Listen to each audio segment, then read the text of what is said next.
Olá, este é o CEAFcast, um canal de comunicação e informação produzido pelo CEAF do Ministério Público do Rio Grande do Sul. Este episódio trará referências literárias que possuem o direito como tema central. Os convidados de hoje são Ricardo Vaz Selig, Procurador de Justiça do Ministério Público do Rio Grande do Sul. Luciano de Faria Brasil, Promotor de Justiça e chefe de gabinete do Procurador-Geral de Justiça do Ministério Público do Rio Grande do Sul. Suzana do Carmo Lousada, analista do Ministério Público do Rio Grande do Sul e coordenadora da Biblioteca João Bonumá. Permitam-me começar com um trecho de uma das obras escolhidas para o dia, como de praxe, hoje o último dia de um condenado, de Victor Hugo. Acabo de fazer meu testamento. Para quê? Fui condenado a pagar as despesas e tudo o que tenho mal será suficiente. A guilhotina é muito cara. Deixo uma mãe, deixo uma esposa, deixo uma filha. Uma menininha de 3 anos, doce, rosada, frágil, com grandes olhos negros e longos cabelos castanhos. Ela tinha 2 anos e 1 mês quando a vi pela última vez. Assim, depois da minha morte, 3 mulheres, sem filho, sem marido, sem pai. 3 órfãs de espécies diferentes. 3 viúvas da lei. Admito que esteja sendo punido justamente. Mas essas inocentes, o que fizeram? Pouco importa. Desonram-nas, arruinam-nas. É a justiça. Bom dia a todos. Sejam todos muito bem-vindos a mais um CEAFcast, As Leis e as Letras. Meu nome é Suzana Lousada. Eu sou analista do Ministério Público, coordenadora da biblioteca, e em parceria com o Dr. Luciano de Faria Brasil, chefe de gabinete, promotor de justiça dessa casa, concebi esse projeto para trazer discussões periódicas sobre direito e literatura para o Ministério Público, um tema amplamente explorado ao redor do mundo, amplamente estudado em vários grupos de pesquisa, periódicos especializados, e que nos permite refletir com a devida complexidade sobre dramas humanos e sociais e os seus consequentes fenômenos jurídicos. No episódio de hoje, a gente vai fazer uma dinâmica um pouco diferente. Ao invés de analisar uma obra de literatura sob um ponto de vista jurídico, nós vamos analisar obras de literatura que têm como pano de fundo o plano jurídico de fato, ou obras que têm o direito como tema. Essa é uma proposta. Na verdade, deixa eu comentar alguns dos livros pelos quais a gente vai passar. Dentre os quais eu posso citar A Morte de Ivan Ilitch, considerado uma das obras máximas da literatura russa e mundial, onde o Tolstói narra, conforme a própria sinopse, a história de um juiz de instrução que, depois de alcançar uma vida confortável, ambicionado socialmente, descobre que tem uma doença grave e passa a refletir sobre o sentido da sua existência. Vamos passar também pela obra que eu já citei aqui no início, O Último Dia de um Condenado, romance em que Victor Hugo narra, em primeira pessoa, hora a hora, os preparativos de alguém que foi condenado à morte, em uma crítica feroz, grave, à pena de morte em si. Essa discussão foi uma proposta do nosso convidado de hoje, Dr. Ricardo Vaz Selig, a quem já direciono meu agradecimento pela participação, por ter aceito o nosso convite e estar aqui com a gente hoje. O Dr. Ricardo Vaz Selig é procurador de justiça da nossa instituição, a qual integra desde o ano da Constituição, 1988. Da sua trajetória, eu cito em especial que foi coordenador do Memorial do Ministério Público, sendo criador do Projeto Memória, conhecidíssimo aqui na nossa instituição. Participou da publicação de vários livros sobre a história do Ministério Público, dentre os quais eu posso citar as obras O Olhar Feminino sobre o Ministério Público e todas aquelas que compõem a série Histórias de Vida, e todas elas estão disponíveis na nossa biblioteca.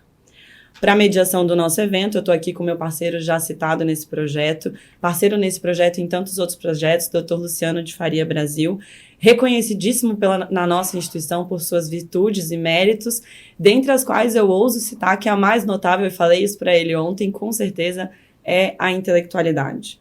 Dr. Luciano Brasil é bacharel em Ciências Jurídicas e Sociais pela Universidade Federal do Rio Grande do Sul, mestre e doutor em Filosofia pela PUC do Rio Grande do Sul, é promotor de justiça, como já disse, chefe de gabinete do Procurador-Geral de Justiça, vice-presidente da FMP, Fundação Escola Superior do Ministério Público. Vale mencionar que também já ocupou os cargos de diretor do Centro de Estudos e Aperfeiçoamento Funcional, coordenador da Secretaria dos Órgãos Colegiados, a presidência da CEDEMP, que é o Colégio de Diretores de Escolas e Centros de Estudos e Aperfeiçoamento Funcional dos Ministérios Públicos do Brasil, e também já foi coordenador do memorial, como o Dr. Ricardo Selig, como o Dr. Ricardo Selig me lembrou ontem. Como de praxe, então, agora eu me coloco ao lado daqueles que nos ouvem para aprender com esse debate e passo de pronto a palavra para o Dr. Luciano Brasil. Bem, muito obrigado, Suzana. Um agradecimento pela apresentação e principalmente pela concepção desse projeto.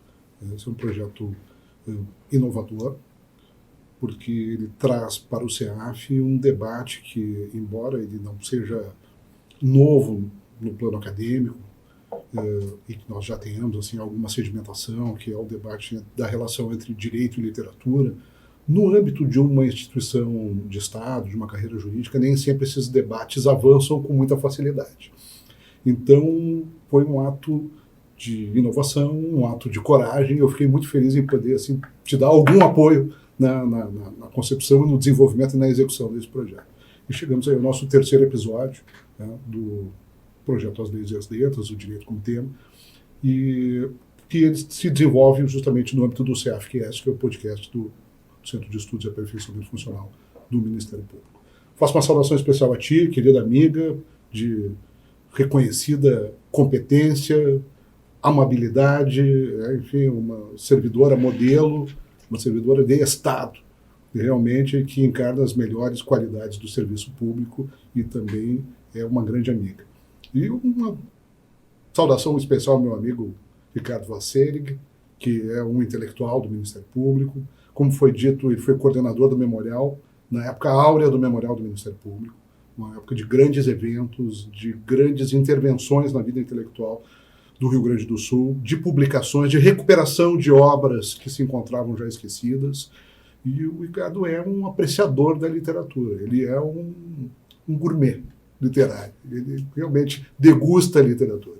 Então, é uma pessoa adequada para prosseguir nesse debate. Faço uma menção especial aos episódios já gravados, com os colegas Alessio Nogueira e Ângela Karen Dalpós, e também com a colega Ângela Rotuno, que participou, porque a ideia é que este projeto seja o mais inclusivo possível, no sentido de atrair o maior número de membros e servidores que têm interesse na literatura e que têm interesse nessa conexão entre literatura, direito, a sua atividade profissional e o enriquecimento cultural, que é o que todos buscamos. Eu sei que o Ricardo vai percorrer um itinerário, né, de algumas obras, ele vai nos deixar pistas pelo caminho, como João e Maria, que deixam os pedacinhos de pão na floresta. Esperamos que esses pedacinhos não sejam comidos pelas aves, que não fiquemos perdidos. Eu tenho certeza que vai nos guiar nessa selva que é justamente a floresta literária aí, que trata dos temas jurídicos. Muito obrigado pela possibilidade de aqui estar e espero que todos tenhamos aqui, assim como aqueles que nos acompanham, um excelente debate a respeito das obras que serão trazidas. Ricardo. Bom, inicialmente eu quero dizer da minha alegria, da minha felicidade de estar compartilhando esse momento com vocês. Eu acho que realmente esse é um trabalho histórico e nada como a tecnologia, né, para nos auxiliar nesse trabalho. Mas, aproveitando o gancho de vocês aqui sobre o memorial, me chamou a atenção, agora me lembrei, Luciano, quando eu trabalhava no memorial, que nós criamos o Projeto Memória, que foi uma grande realização e idealização entre eu e o Cláudio Barros Silva, que era o procurador-geral, né, nós estávamos perdendo colegas, e antes que desencarnasse, então a gente queria ouvir o relato deles, né? Então, mas a gente sofreu muitas críticas quando nós inauguramos o Ministério Público e também durante o trabalho, sabe? Pessoas, né, questionavam essas atividades do memorial na medida em que nós trazíamos elementos históricos para dentro do memorial, quando seria alguma coisa específica da área jurídica, a história dos colegas. E nós realmente começamos com as histórias de vida dos colegas, né? Porque, e inclusive algumas personalidades disseram que isso não era história, que essa era uma história subjetiva. Bom, E outros também diziam que as nossas atividades eram esotéricas, ou seja, não tinha nada a ver com o Ministério Público. Sem entender, né, que a tarefa que o memorial tem, né, uma das coisas é preservar o patrimônio histórico. E sempre o mote do nosso trabalho no memorial, principalmente naquele prédio ali, que era o chamado Palácio Provisório, né, era de ultrapassar os muros da instituição e trazer elementos, né, que nos fizessem entender os fatores identitários do Rio Grande do Sul e as pessoas que construíram esse edifício, né, institucional. E sempre trazendo um viés de interesse, na medida, por exemplo, eu fiz uma recuperação daquele livro Crimes da Ditadura, né, que era um contraponto ao livro até do Sérgio da Costa Franco sobre o Júlio de Castilhos, né, a visão do outro lado. Né. E por quê? Porque o Júlio de Castilhos, esse prédio do memorial, que existia desde a época dos farrapos, ali era para ser Assembleia Legislativa, e nunca foi por causa da guerra, depois serviu de palácio para o Júlio de Castilhos, enquanto ele demoliu o Palácio Provincial que tinha lá para fazer hoje, aquele magnífico prédio do Piratini. Então até tem esse nome, Palácio Provisório, né, por causa dele. Ou seja, então falar sobre o Júlio de Castilhos era falar sobre o Ministério Público que estava tomando posse daquele prédio. Depois fizemos sobre o Getúlio Vargas. Tão esotérico? Não. O Getúlio Vargas começou a carreira dele como promotor e chegou ao ápice da sua carreira, o homem que mais ficou no poder no país. Depois o Garibaldi, que lutou na Revolução Farroupilha, que fez com que esse prédio fosse depois sede de governo e hoje, e na época, inclusive, foi a sede onde despachava o Procurador-Geral de Justiça. Ou seja, sempre tivemos um mote de que as nossas atividades estão absolutamente permeadas com outras áreas sociais. E é aí que eu digo, né, o mote hoje é quanto ao direito e à literatura. Né? Eu acho que essas matérias ditas profanas, né, elas se encaixam dentro da sociologia. E o direito é filho da sociologia, porque tu só pode conceber o direito quando o homem está vivendo em sociedade. Ele sozinho não existe direitos. Existe só o alvedrio dele, só existe a vontade dele. E eu acho que uma das coisas mais interessantes, eu acho, foi um livro, o Robinson Crusoe, que foi publicado em 1719, por Daniel Defoe, tu vê, já em 2019, ele, de certa forma, dá um entendimento, até lockeano, né? Não sei se ele teve essa ideia naquelas aventuras, né, de que o homem, quando ele não tem outro semelhante a ele, ele tem toda a vontade dele atendida.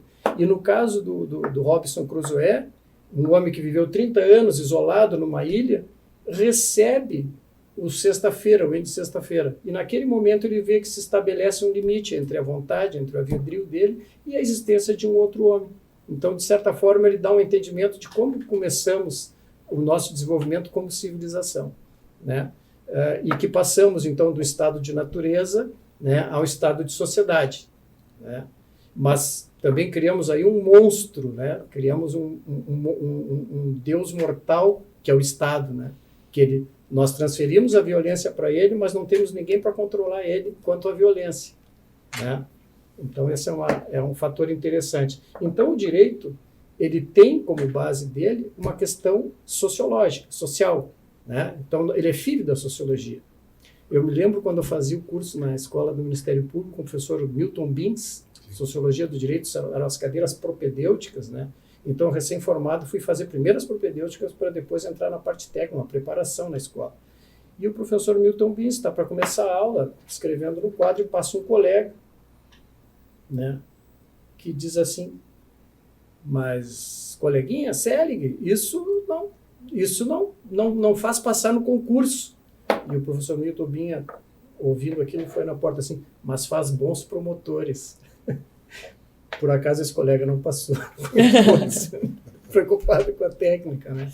Então, eu acho que esse trabalho que está sendo feito aqui é muito importante, porque exatamente faz com que um promotor não é um ser de conhecimento só enciclopédico, ele tem que ter uma visão, a experiência vai trazer isso, mas ele tem que ter uma visão dos vários fatores sociais que estão imbricados no trabalho que ele está fazendo, né? Então, eu acho que a literatura, então, ela tem um relacionamento, essa intersecção evidente, e é uma condição sine qua non, né, da vida em sociedade, né? E começando pela literatura, né? Ela é uma tentativa de dar um sentido ao caos que é a vida. A vida em si não faz sentido nenhum. Então, o ser humano busca um conforto na literatura porque ele vê ali, com todos os conflitos, todos os meandros e situações conflituosas, na realidade ele vê um sentido, início, um meio e fim do livro, salvo um livro surrealista, né? Mas nos livros de literatura existe essa vontade de dar uma ordem, de fazer uma ordem nesse caos. E a literatura cumpre esse papel, né? De dar um sentido, e por isso que ela atrai, né? A exceção dos ágrafos, né, doutor Luciano? O Aldous Huxley, né, fala exatamente dessa característica, né, da literatura funcional, é que ela faz sentido ao contrário da realidade. E, realmente, sob a perspectiva humana, pelo menos, né, ela não faz sentido. E aí eu trouxe uma colocação do Aldous Huxley, que foi um grande scholar, né, e um homem que entrou digamos assim, o trabalho dele se deu em todas as áreas. Ele tem um romance outonal, já que é um dos últimos livros que ele fez, que se chama O Gênio e a Deusa. É um livrinho bem interessante, é um livro pequeno, é uma obra, digamos, de pequeno tamanho, mas muito interessante, em que ele diz que o critério da realidade é a sua incongruência intrínseca. Sob esse enfoque, quanto mais real a ficção, menos verossímil será. Ou seja, né, é uma... Até trazendo uma observação bem rápida, tem um trecho do Christian Bobin, que é um autor francês, poeta, faleceu no final do ano passado, polemista também de natureza teológica. Ele diz o seguinte: a vida em sociedade é quando todos obedecem ao que ninguém quer. A escrita é uma escapatória a esta miséria, uma variação da solidão, assim como amar ou brincar. Um princípio de insubmissão, uma virtude de infância. Tem um texto dele que se chama Um Chá Sem Chá. Eu acho que há também essa tentativa, como tu disseste, cara, de ordenar o mundo, né? de trazer sentido ao caos e um sentido que também se encaixe, e isso muitas vezes não fica claro, em uma macronarrativa. Como tu disseste, apenas assim, o teatro do absurdo, a literatura do absurdo é que vai fugir a esse enquadramento. Sempre há pressupostos de ordem narrativa nessa tentativa de ordenar o mundo que a literatura faz. Muito interessante, me deu um gancho para outra coisa aqui. Eu imaginei. Que me veio a lume aqui. Então, falando isso, nós dizemos sobre a literatura. Então, passando para o direito, né? Grosso modo, o direito é, resumidamente, assim, um arcabouço de todo um sistema de princípios e normas, né, que permitem a existência e o desenvolvimento da nossa civilização. Então, como eu voltei a dizer, o direito então é filho da sociologia, ele tem uma intersecção direta com a sociologia, que é exatamente a possibilidade de nós vivermos em sociedade, né? E esse é o fenômeno, é o pano de fundo de quase toda a literatura, né? Se tu for olhar todas as obras, elas sempre trazem os conflitos. O direito, exatamente também, uma das razões do direito existir é que ele é, digamos assim, ele tenta entender e solucionar os conflitos em potencial em todos os relacionamentos, né? Quando um contrato de casamento, um contrato de compra e venda, quando tu vai num bar comprar uma bala, tem ali um conflito potencial entre o pagamento e o que tu vai receber. Existe tudo isso, então, no enamoramento e amor, na privação, na miséria, nos conflitos entre as pessoas, nos conflitos políticos. Então, sempre tem um conflito em potencial em todas as atividades humanas. Disso se ocupa o direito e disso sempre se ocupa a literatura, né? Sempre se ocupa, inclusive nos ensaios, né, técnicos, se preocupa com essa questão do conflito, da disparidade, né, da polarização. Então tem livros para todos os gostos, mas todos eles se inserem nessa problemática de que trata o direito. Então, a literatura, nesse sentido, ela tem um valor muito grande, né? Porque nos faz enxergar o direito de outra forma, nos fazem enxergar o outro de outra forma. Os atores dos conflitos, né? Exatamente. Nosso amigo Alessio Nogueira posta aqui no chat. Acho que foi Camus que disse que a arte é a única forma de fugir ao absurdo da existência. Perfeito. Aliás, o doutor Alessio fez uma palestra, né, na Magnânima. Eu não conhecia essa muito conhecido, né, muito respeitado, mas eu não conhecia essa faceta de um grande literato também. Isso é uma satisfação da gente ver que às vezes as coisas, as pessoas não estão tão sozinhas assim, né? E então eu estava colocando aqui, né, que vários fatores, né, o enamoramento, o amor, a guerra, a escravidão, a posição de quem dá um nome ao outro, e aí me lembrei do orientalismo, do Eduardo Said, né, que o ocidental dá um nome para as coisas, como se essas coisas, ele tivesse domínio sobre essas coisas, né, como o homem e o mundo natural também, que ele se serve desse mundo e ele é o centro, quando na realidade nós somos apenas uma parcela e muito insignificante, né, com alguns poucos anos de existência, alguns poucos milhões de anos de existência num planeta de centenas de milhões de anos, né?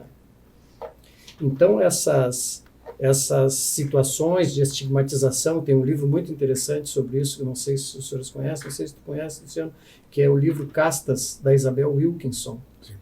Esse livro, para quem está preocupado realmente com os direitos humanos, com a questão do racismo, né, que é aquele que dá o nome ao outro e aquele que recebe esse nome, ou seja, que não tem poder nenhum, ele é só estigmatizado, é o chamado bode expiatório, né? Então esse livro também é muito interessante e trata exatamente das nossas relações e com as quais o Ministério Público se preocupa muito, né? Com a questão da proteção da mulher, com a proteção dos índios, com a proteção do patrimônio histórico, das pessoas que estão esquecidas, né? Que foram muito esquematizadas, como por exemplo os escravos, né? Que são estigmatizados, não são nem considerados como gente, né? Ou seja, os que recebem o nome, né? Eles recebem os apodos, né? Em virtude disso, que são coisas que o Ministério Público se preocupa, e é interessante, né? Nós examinarmos. Então, eu passaria, digamos assim, vamos passar para a parte mais de descrever os livros, que eu andei, assim, durante os últimos 15 dias, né, premido por esse acontecimento aqui, por esse evento, né, que é o nosso podcast. Eu trouxe alguns livros que eu acho interessante assim colocar para os interessados, né, na matéria. O primeiro que me chamou a atenção é o livro do Jorge Simenon. A Laís Maria Sanchotene pede, por gentileza, doutor Ricardo, repita o nome do livro mencionado que diz respeito aos direitos humanos. Casta, de Isabel Wilkinson. Ela foi premiada pelo Obama, é uma mulher espetacular, ela fez um trabalho espetacular, e uma das primeiras coisas, assim, a gente abre o livro, sempre tem alguma coisa que nos chama a atenção, diz que em 1930 tinha um ideólogo nacional-socialista da teoria da eugenia, que dizia que, maravilhosamente, essa pesquisa já tinha começado nos Estados Unidos, com vários personagens importantes, ou seja, nos Estados Unidos já tinha gente que trabalhava exatamente nesse sentido, da criação de castas. E os nazistas se espelharam nos seus trabalhos, né, não só no Gobineau, né, mas também nos americanos, nos norte-americanos. É um livro muito interessante, muito impactante. Assim, me impactou bastante a leitura desse livro. Isabel Wilkinson. Voltando ao tema, né, a primeira coisa que me chamou, que me fez recordar, e até reli o livro de novo, do Jorge Simenon. Jorge Simenon é um cara que teve, olha, ele tinha uma característica, né? Primeiro que ele foi um grande tombeiro de fama, assim, em escala industrial, pelo que se sabe da vida dele. E também um escritor muito prolífico. Tem casos, assim, que eu li, que ele desafiava qualquer um, me traz um tema que eu vou te escrever um livro sobre isso. E aí tem um aspecto anedótico, tinha uma senhora que falou com ele, por telefone, sei lá, e disse para ele, me fala um livro sobre tal assunto. Ele disse, sim, vou fazer. E eles tinham um jantar à noite, ela falou isso com ele de manhã. Quando ela chegou, ele tinha mais de 100 páginas escritas em um livro tratando dessa mesma matéria. Então ele foi considerado um autor menor, porque produzia muito, mas ao contrário, ele tinha realmente uma verba, era um ser diferenciado, né? Foi um best-seller, todos os livros dele. E ele tem esse livro, Carta a Meu Juiz, que é um retrato assim cínico de um homicida, contado por o protagonista, é o próprio homicida, o próprio autor, numa carta que ele escreve ao juiz depois do julgamento dele sobre um assassinato que ele cometeu. E esse livro mostra, o Jorge Simenon encara a figura de um homicida, que é o que a gente tenta entender, né? Como uma pessoa comete um atentado dessa natureza, né? E e que é, digamos assim, um dos objetivos mais, sobre um tema mais importante que é a vida, né? Então, é um livro muito interessante que eu também recomendo. Tem um outro que faz parte de todo o estudo dos universitários, dos estudantes de direito, que é o famoso caso dos exploradores de caverna. Né? Mais de uma geração nas faculdades de direito exatamente. Leram esse livro no começo, nas cadeiras de introdução. Foi o que aconteceu comigo. Exato. Long Louvois, né? Eu acho que o sobrenome dele é francês, inclusive ele é americano, Fuller. Ele foi professor de jurisprudência de Harvard, né? E ele faz, na realidade, o enredo do livro é um julgamento sobre a culpabilidade de uns exploradores de caverna que se viram presos numa caverna, né, sem provisões, eles tinham que sobreviver, e fizeram um pacto de canibalismo, ou seja, de sacrificar o outro, né, alguém, para poder sobreviver enquanto não eram socorridos. E o interessante é que eles foram presos, foram condenados à morte, fizeram um recurso, e a pessoa, esse pacto, contrato aceito por todos, né, e foi proposto em primeiro lugar pela própria vítima, aquele que veio a ser sacrificado. Então, na realidade, nesse livro se está discutindo novamente a questão do estado de natureza e o estado de sociedade, direito natural, direito de sobrevivência e as normas que tentam regular as pessoas para que se respeitem. Então, é um livro muito interessante, que é, digamos assim, um dos temas assim, mais impactantes quando se entra na faculdade de Direito estudar essa matéria e tudo aquilo que vem junto dessa história fictícia, né? Não tão fictícia, né? Teve aquele caso dos Andes, né? Daquela equipe de rugby que ficou nos Andes e se alimentaram dos outros, bem que se alimentaram de quem já havia falecido, né? Naquela circunstância, mas é um tema candente, né? Sim. E outro livro que eu acho interessante também, que entra nessa temática de direito e literatura, muito, né, que é o livro do Victor Hugo, O Último Dia de um Condenado à Morte, que a Suzana, né, a nossa coordenadora aqui dos debates, já trouxe, né, que é uma situação dolorosa e angustiante daquele que está para ser executado, que está para ser privado do bem mais precioso que ele tem, que é a vida. E ele vai descrevendo todos os passos desse processo, né? E também a obscenidade da multidão urrando, né? Sequiosa por aquele evento. Então, mostrando não só a perda da vida, mas a satisfação, a catarse dos outros. Isso a gente vê na Inquisição, né? Nessa semana nós comemoramos, aliás, depois de amanhã, o martírio cívico de Tiradentes, que foi uma execução do estilo clássico do ancião regime. Sim. Com o desfile do condenado pela cidade. Toda a liturgia. Toda a liturgia tétrica das execuções daquele período, e que pressupunham também o povo apupando e, enfim, também escarnecendo no condenado. Sim. Me faz lembrar até do tempo dos romanos, né, das lutas entre homens e animais, homens com homens, sempre parece que há uma atração mórbida, né?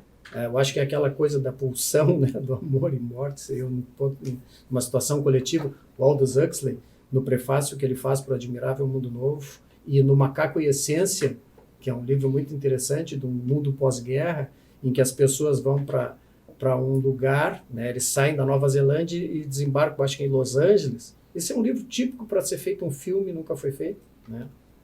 Eu não acredito, pelo menos não é da minha ideia, em que eles vão num mundo em que, em vez de Deus, é o diabo que é cultuado, né?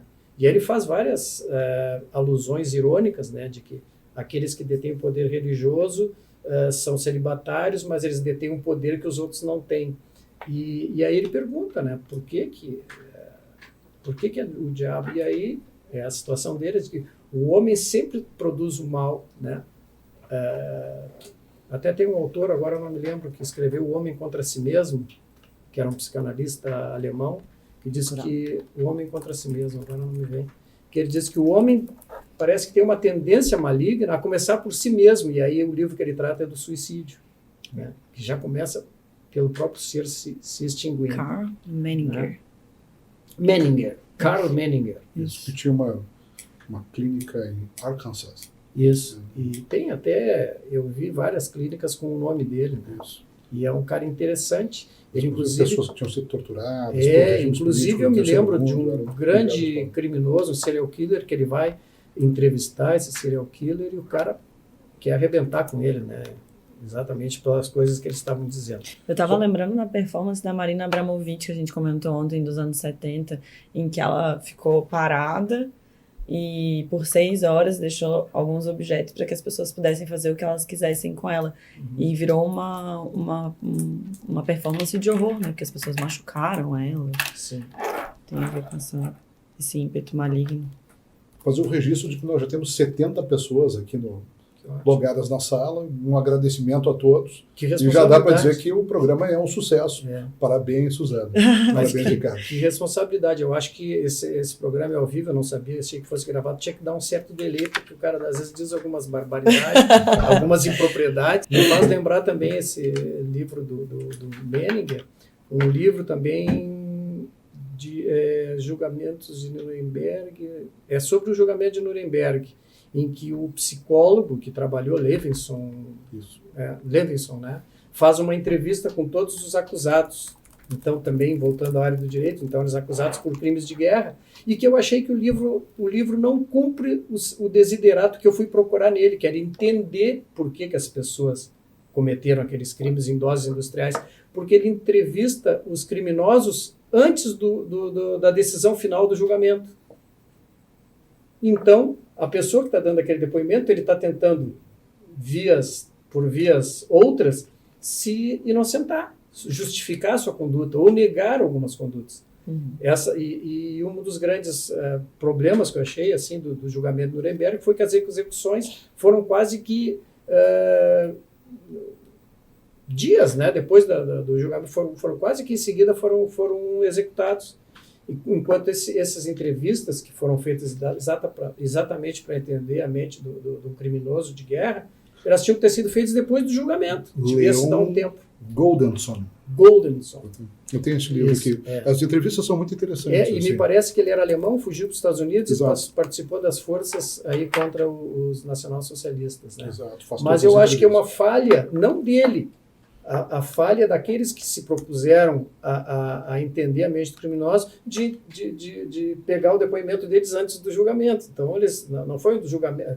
Muitos deles, só um criminoso, é o Rüss, que foi do campo de concentração, acho que de Auschwitz, que ele realmente disse tudo como aconteceu e não fugiu à sua responsabilidade. Alguns tentam justificar de maneira muito articulada e se subtrair a qualquer responsabilidade. Exato. Então, e outros são muito agressivos, inclusive. É muito interessante isso. Mas ele, para mim, não atendeu ao que eu estava procurando, né?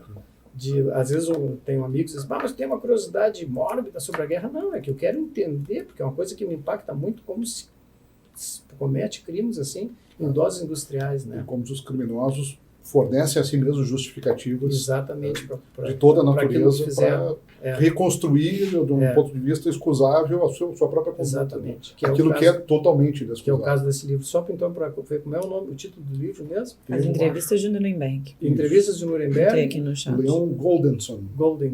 Então, para quem estiver interessado, está gravado também, as pessoas, se quiserem dar uma olhada nisso. Né?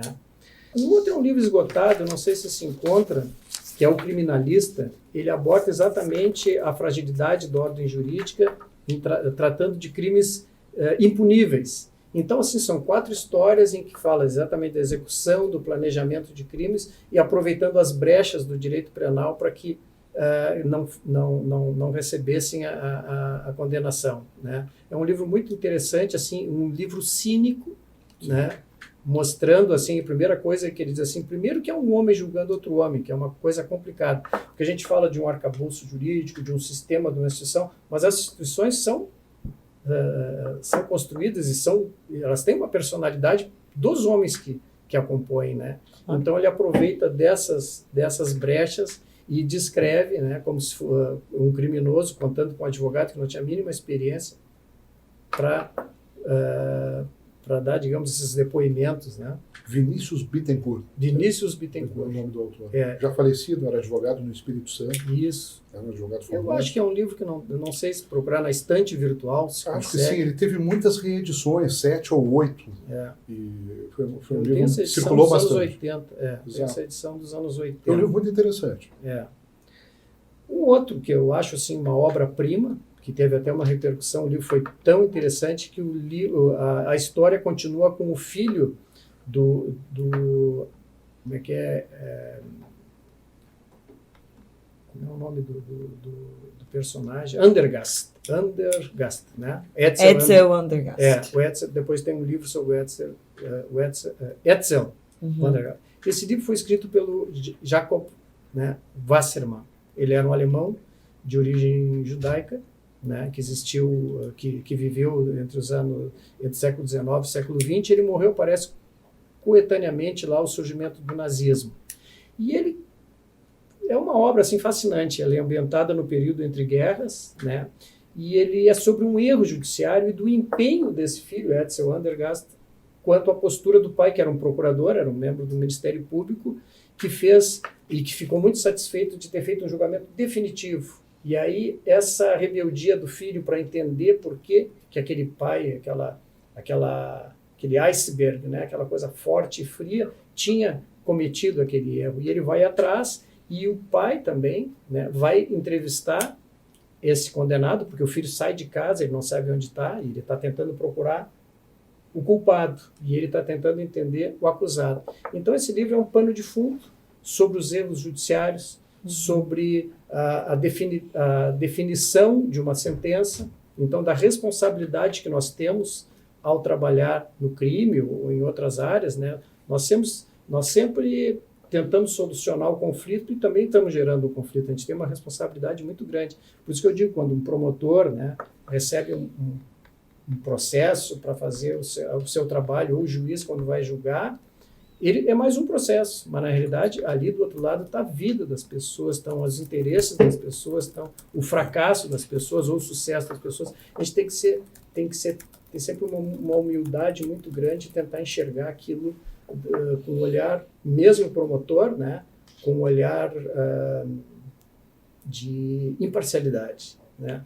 O Calamandrei que fala, né, que dentre as profissões mais difícil é a profissão do promotor de justiça, que ele é um juiz apaixonado ao mesmo tempo que o advogado sem paixão. Eu discordo disso muito. Eu acho que a profissão mais difícil é a do advogado. A mais frustrante é a do juiz, que às vezes ele diz, olha, esse cara tem tudo para ser condenado, mas já não tem a prova suficiente, né? O promotor, ele, mesmo sem corpo, se ele tem certeza do homicídio, ele vai lutar até o fim contra tudo e ele não se violenta jamais. Já o advogado é como um médico na porta do pronto-socorro. Chega lá um cara baleado, ele não quer saber se é vítima, se é o polícia ou se é o assaltante, se é o bandido, ele tem que salvar a vida dele. Essa é a profissão, essa é a função do advogado. Então a gente tem que ter muito cuidado quando nós trabalhamos, que nós estamos lidando com a vida dos outros, né?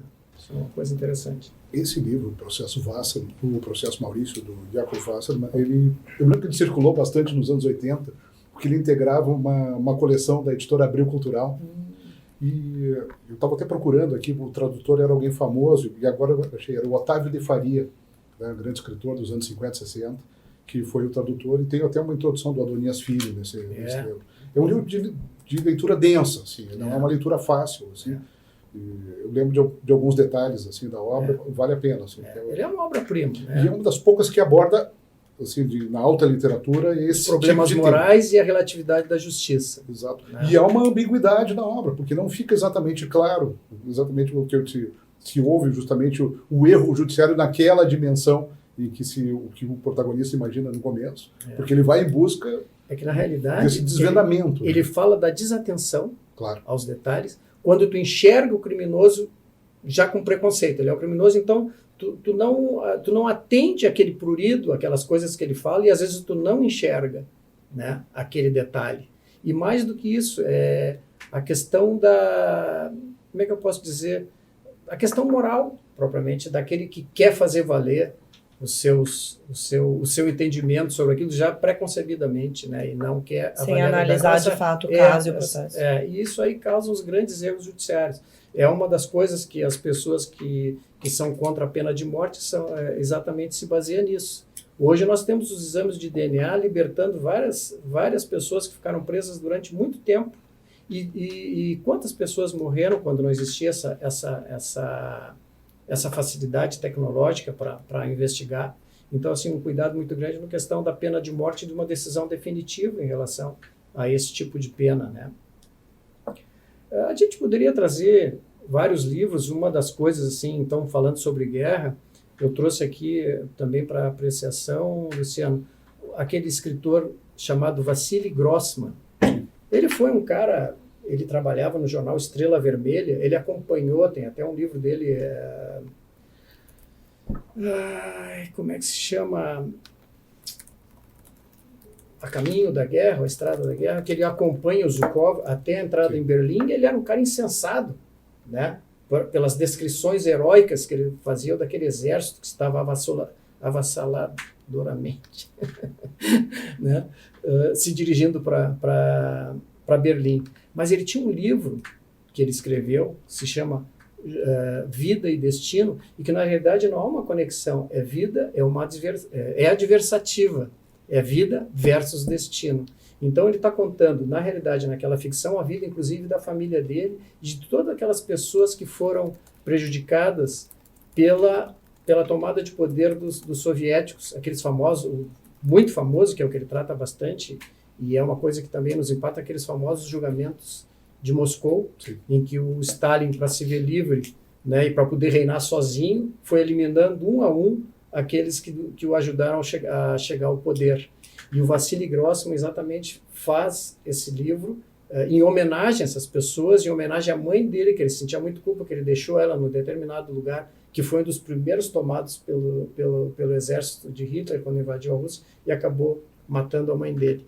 E esse livro tem uma curiosidade muito grande, porque esse homem endeusado, esse jornalista endeusado, descobriram que ele tinha feito esse livro.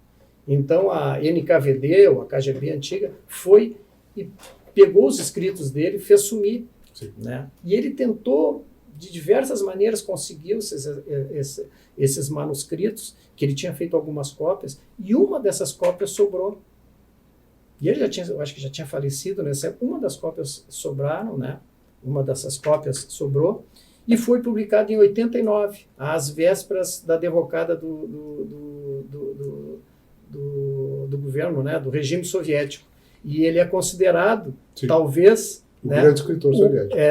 E é considerado, talvez, o último preso político da era soviética, porque esse livro estava preso, né? Ele conseguiu libertar, Ele chega a usar todo o prestígio que ainda tinha, e ele vai ao Mikhail Suslov, que era o número 2 do Brezhnev, que era digamos assim, o guarda ideológico do partido. Uhum. E é dito a ele que talvez em 300 anos aquele livro pudesse ser publicado, porque é a resposta que ele recebe, porque prejudicava a imagem do regime. Então, ele é, de certa forma, também um mártir da liberdade de expressão. Tem um outro livro dele que foi publicado depois da queda do regime soviético, que se chama Tudo Passa. Ele não tem uma edição no português de Portugal. Eu não lembro se é da Dom Quixote, não lembro qual é a editora. E que é a história de um egresso dos campos de prisioneiros, do stalinismo, que depois de 20 anos volta para casa. Então, é uma história muito dura. Ele não tem mais vida, tá? Os amigos se foram, a família encontrou outro rumo, a vida dele se desarticulou e ele também não tem o que fazer. A vida dele não tem mais sentido. É uma descrição assim, muito, muito brutal. O nome? Assim. Tudo Passa. E esse outro livro que eu falo que ele ainda é usado é o Na Estrada, sim, né? Que ele acompanha os exércitos. E um outro livro interessante também, agora que me vem, é da Svetlana Alexeyeva. Acho que ela recebeu o Nobel até. Uns 3 ou 4 anos, eu acho.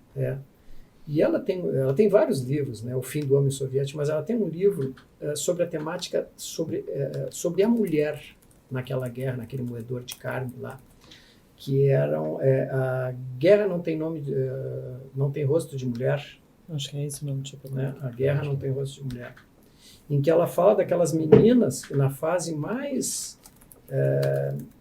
que seria a fase mais alegre, mais feliz, que é a menina se descobrindo mulher, entrarem na guerra, né? E terem que sofrer a guerra e voltar ainda estigmatizadas dessa guerra, que eles chamam, porque as pessoas, naquela coisa machista, dizem, não, as mulheres da guerra, como se elas tivessem servido aos homens da guerra e não tivessem servido ao seu país. E tem uma cena, assim, das várias que ela retrata, que me impactou muito, era de uma menina com as suas amigas, saíram do colégio, se integraram, se engajaram na guerra e passaram por um campo e botaram flores nos fuzis, né? E o chefe daquele esquadrão, mas deu uma carraspana nelas, que elas jogassem tudo fora, elas ficaram impactadas. E aí ele disse para elas: vocês agora não são mulheres, vocês são bicho, vocês vão ter que se fechar numa armadura, porque vocês têm que lutar uma luta em glória, de morte, vocês têm que esquecer isso, porque senão vocês vão morrer. Né? Então, assim, é uma coisa muito, muito triste, né? E esse livro, assim, é bárbaro. Ela é uma grande escritora, e esse livro eu recomendo a leitura também. A Guerra Não Tem Rosto de Mulher. Né? É esse mesmo nome, coloquei aqui no chat. Estou lembrando aqui, também na mesma linha do Vassili Grossman, ele tem um antecessor também, de certa forma, que é o Isaac Babel, né, que vai escrever aquela coletânea de contos, né, que foi traduzido como A Cavalaria Vermelha ou O Exército de Cavalaria, tem já tradução em português direto do russo. E ele acompanha o Exército Vermelho na invasão da Polônia, ali, logo depois da Revolução Russa. E esse material todo vai se transformar nesses contos, que acabam retratando uma realidade que não é certamente a realidade que o partido gostaria que fosse retratada. Ele retrata tudo. E ele acaba depois desaparecendo durante o terror stalinista, e foi preso, foi fuzilado.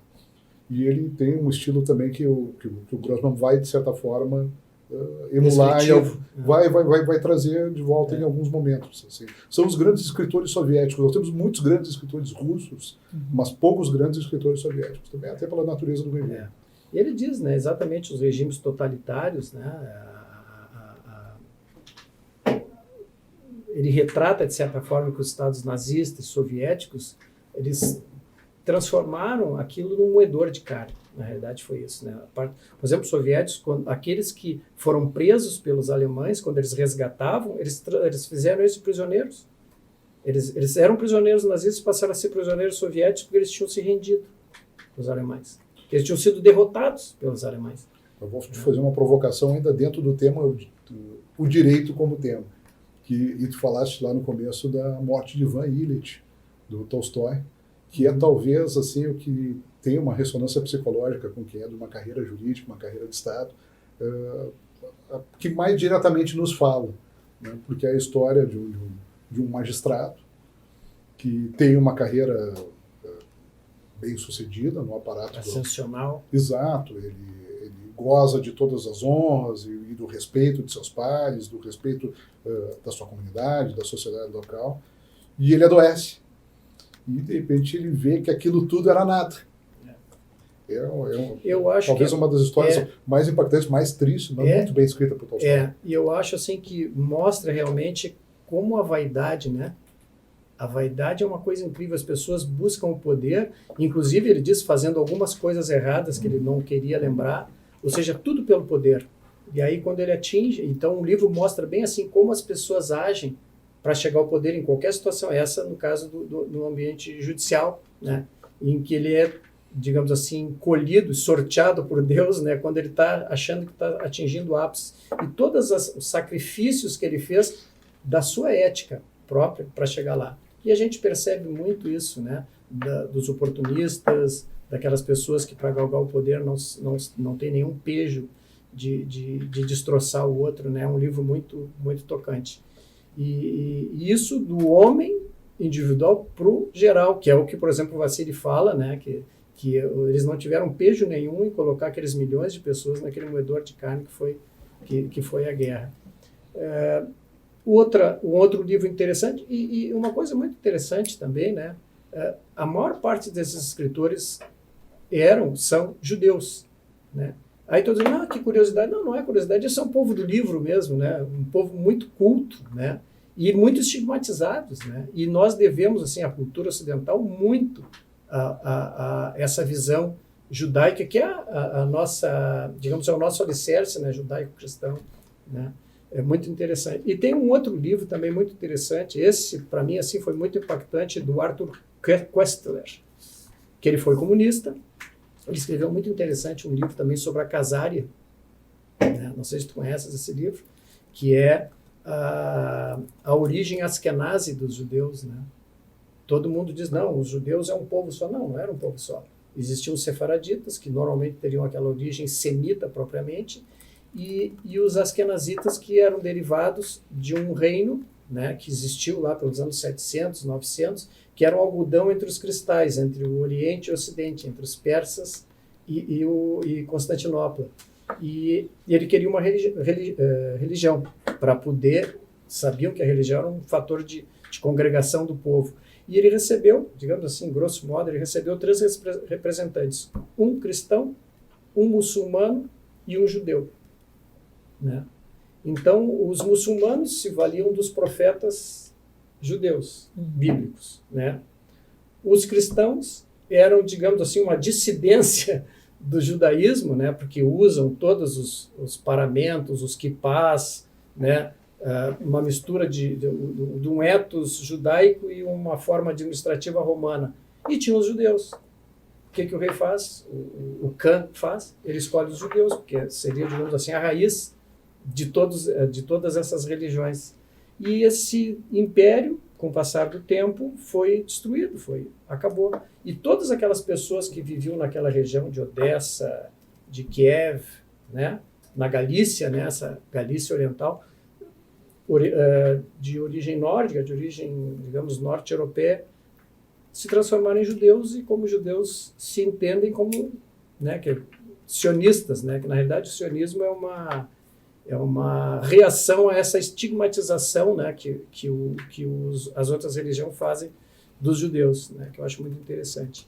Doutor Alessio colocou aqui no chat que um escritor da era soviética muito interessante é Bulgakov. É assim que pronuncia? Sim. A borboleta... Ele colocou que com seu mestre Margarida conta uma história muito maluca e alegoricamente crítica ao regime. Exatamente. Tem um título, A Borboleta ou a Mariposa? Mestre Margarida. Mestre Margarida. É um livro espetacular. Mas o livro que mais circulava dele era O Dom Silencioso. Foi feito até um filme. Exato. Desse livro. E o livro é o diabo, né? Tomando conta. Então é uma ironia, né, do sistema em que ele vivia. É Bulgakov, né? Esse livro do Álvaro Costa é o Zero e o Infinito, né? Ele trata, é um livro ficcional, né? Mas as circunstâncias não são. Ele está tratando da vida do protagonista, esse Rubachov, e ele retrata a vida desses homens que foram vítimas desse famoso julgamento de Moscou. Se trata de um ex-dirigente, ele mesmo um grande executor do regime, que é, por sua vez, sacrificado naqueles julgamentos de Moscou, porque o Stalin não... Dentre aquelas centenas de pessoas que foram mortas, né, pelo regime soviético, ele faz um relato desse ex-dirigente, grande executor, que responde e justifica, inclusive, o julgamento que vai levá-lo à morte. Então, é um livro muito interessante, desse do Arthur Koestler, né, esse escritor que escreveu sobre a Khazari, né, que é o Zero e o Infinito. Esse é o título em francês, inclusive. Em inglês é Darkness at Noon. Exatamente. Dia, né? Esse livro eu até achei que fosse uma tradução do brasileiro, mas é americana esse título que recebeu, o Zero e o Infinito? Eu acho que ele foi traduzido na época do francês. Porque a edição saiu pelo editor do Globo, né? Contava com muitos tradutores que traduziam direto do francês. Só tivesse grandes tradutores também que traduziam do inglês, como Mariquitana, o Herbert Caro traduzia do alemão. Tinha um quanto realmente pena, né? uma pleia de estrelas aqui que eram os grandes tradutores do Globo. Uma vez com meu amigo, grande professor, o Sérgio Gonzaga, e nós estávamos conversando com um autor espanhol, catalão, e ele disse que lá na Catalunha eles usam uma expressão chamada letra ferita, né? Em espanhol seria heridos pela letra, feridos pela letra, que são as pessoas que são contaminadas por essa vontade de ler, vontade de conhecer a literatura, né? E ele fala que é como se um vampiro reconhecesse o outro, né? Eu sou vampiro, tu também e tal, né? E ele diz assim, a pena que não é contagioso, né? Tu não contagia com a mordida, né? As pessoas são porque são assim, só se reconhece como tal. E ele conta uma piada, não sei se... Por isso que era bom um delay, né? Que ele diz que ele como como um letraferite vai numa loja, numa farmácia, e uma moça atende ele.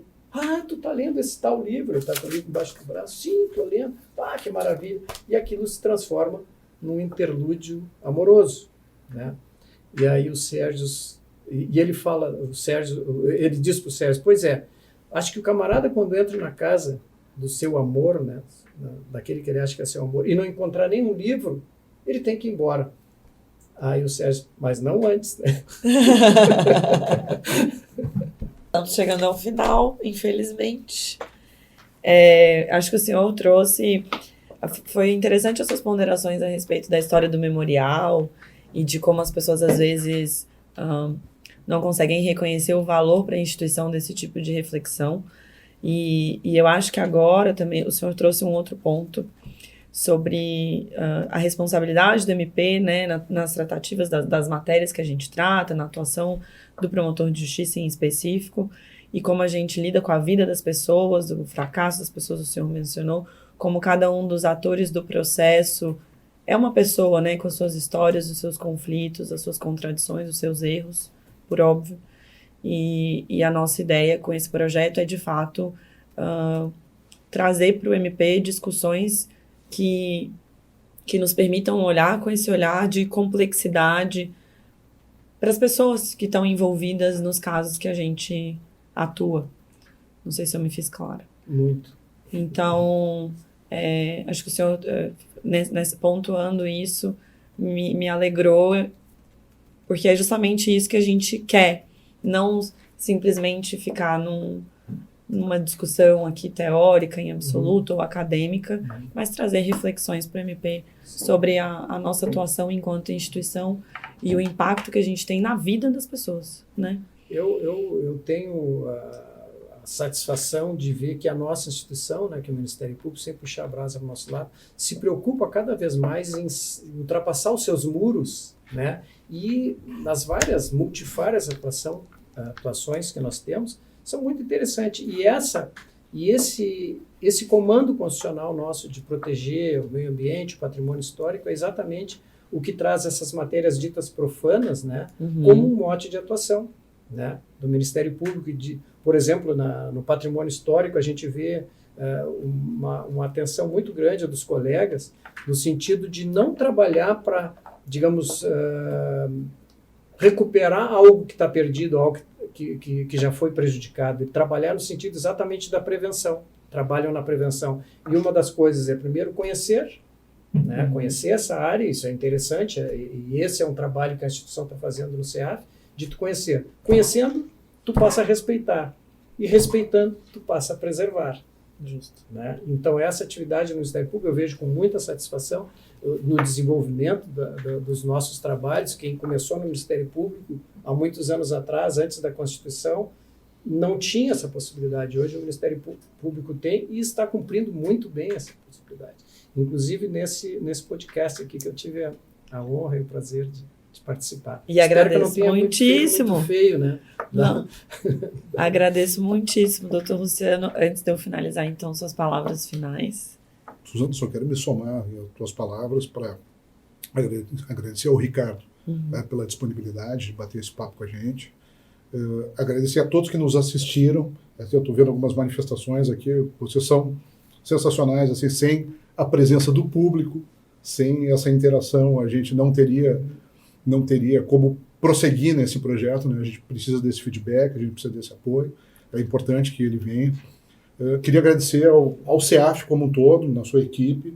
Eu tive a satisfação, foi um dos períodos mais felizes da minha vida funcional, ter dirigido o CEAF. Eu tenho um respeito imenso e sei do papel e da importância que as atividades de capacitação e formação têm para uma instituição de Estado. E queria também aqui destacar que, de certa forma, debater literatura, debater cultura, como disse o querido Ricardo, resgatar e valorizar o passado, são atividades que têm repercussão direta, inclusive no nosso desempenho funcional. Porque direito é contexto. Tá? E a literatura ela não nos dá apenas a fruição estética, não apenas o gozo, o prazer da leitura, mas também ela nos adiciona contexto, camadas de significado e de sentido que nos permitem compreender a realidade de uma maneira mais efetiva e produzir soluções mais engenhosas e mais adequadas ao que nós precisamos nos dias de hoje. Então, muito obrigado, Suzana, muito obrigado, Ricardo, e que venham mais episódios do CFcast com o tema As Leis e as Letras. Doutor Ricardo, antes de finalizar, eu sei que o senhor já fez uma colocação finalizando, mas não sei se o senhor quer fazer uma colocação final. Eu quero agradecer essa oportunidade e sei que vai ser um sucesso. Eu acho que tinha que, inclusive, ter um episódio com o doutor Luciano, trazendo uma ideia. Sendo entrevistado, entrevistada mesmo. Faltaram muitas coisas, né? Mas eu acho que a gente conversou e foi um bate-papo, e eu acho que eu dei uma olhada, cada vez o CEAF está ficando mais coloquial, né? Então é uma coisa prazerosa, eu acredito, para as pessoas que estão interagindo conosco, né? Mas eu quero exatamente agradecer essa oportunidade e expressar minha esperança sempre. Eu acho que a gente tem esperança, né, nesse mundo de incertezas, né, de que as coisas estão cada vez melhorando mais. E a nossa instituição está de parabéns, vocês estão de parabéns aí por essa iniciativa. Muito obrigado. Eu faço eco às palavras do Dr. Luciano e do Dr. Ricardo, agradecendo a todos que nos acompanham. Não teria propósito o nosso projeto se a gente não tivesse com os colegas aqui, os promotores, procuradores nos acompanhando. Hoje fomos acompanhados por 75 pessoas, eu fico muito, muito, muito feliz com as palavras de todos aqui no chat também. E na toada, eu no final acabei me atrapalhando, porque eu fiquei tão imersa no que o senhor estava falando que não me dei conta do horário. Mas enfim, finalizo então agora com uma tradição de citar um dos livros que o Dr. Ricardo trouxe, Carta ao Meu Juiz, que apesar de ser um relato cínico, também nos coloca na perspectiva das pessoas que estão no processo e não são os operadores do direito, né? E como a gente precisa considerar essas pessoas que são atores no processo e não são os operadores do direito. Meu juiz, eu queria que um homem, um só, me compreendesse. E gostaria que esse homem fosse o senhor. Passamos longas horas juntos, durante as semanas da instrução. Mas então era cedo demais. O senhor era um juiz, era o meu juiz, e teria parecido que eu queria me justificar. Agora sabe que não é nada disso que se trata, não é? Ignora a impressão que teve quando entrou no tribunal. É um lugar com o qual evidentemente está familiarizado. Quanto a mim, recordo muito bem sua chegada. Eu estava sozinho entre 2 guardas. Eram 5 horas da tarde. E a penumbra começava a se formar, como nuvens sobre a sala. Muito obrigada a todos, pessoal. Obrigada. Obrigada, doutor Luciano, doutor Ricardo. Parabéns.